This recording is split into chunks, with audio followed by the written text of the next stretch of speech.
Well, hello, friends. I'm with my friend Pastor Kelly right here, and I wanted to ask him one question from our youth's perspective. So the question I have for you, Brother Kelly, is based on your journey and what you've experienced, what do you think today youth can learn from your story and from the times we're living in now, and how can they be better being part of a building something better in general? Well, thank you, Jared, for having me on and for asking that question. That's a great question. No problem. And I think when I look at the journey of being inside of a family, there's always going to be joys and there's always going to be challenges.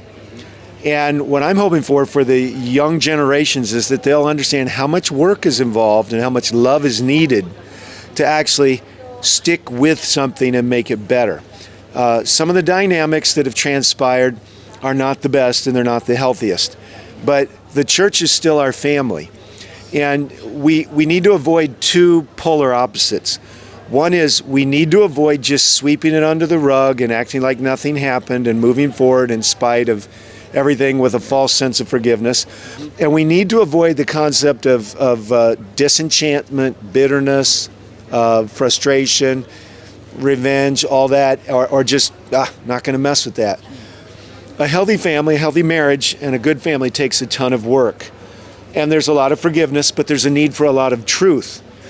But that truth has to be shared graciously. Sometimes it's a bit of iron sharpening iron, and of course we know sparks fly when iron sharpens iron. There is no excuse for carelessness or lack of self-control, but we also need to have an understanding of the broad spectrum of human emotion. And sometimes there's some righteous indignation in there that is a legitimate expression of things that aren't right. So keeping our eyes on Jesus, who will motivate people to go talk to the right people, to forgive, to notice what needs to be discussed and what needs to be dismissed, because some things are small in life. But the situation involving me, it's a church, it's a family. We're going to have challenges. We're going to have to recommit to each other, to Christ first, to each other. We're going to have what Solomon prayed for, that he'd have wisdom, exceeding great understanding, and largeness of heart. And I believe largeness of heart is the ability to still see good in people, Amen, even if you think they did something wrong. So here we are. There's a lot of stories in the Bible. You know, there's a chapter in Acts of the Apostles. It's called Paul a Prisoner.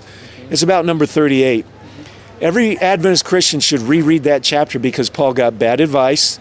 People believe bad things about him, even some of the apostles, she states. So amongst the 11 that were left, there were some that were evil thinking, the Apostle Paul.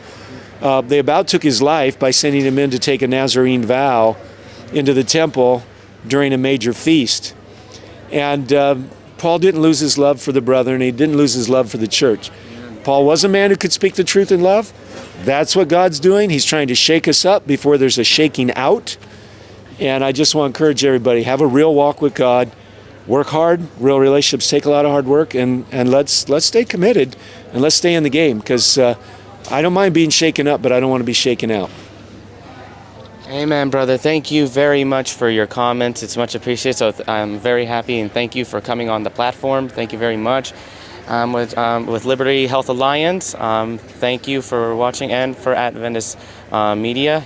We'd like to thank you, Ron Kelly, for coming. Thank you very much for coming. God bless you, Jared. We'll keep you blessed, and we have you all in our prayers. All right, brother? Thank you. All right. Thank you guys for joining us. Have a great day.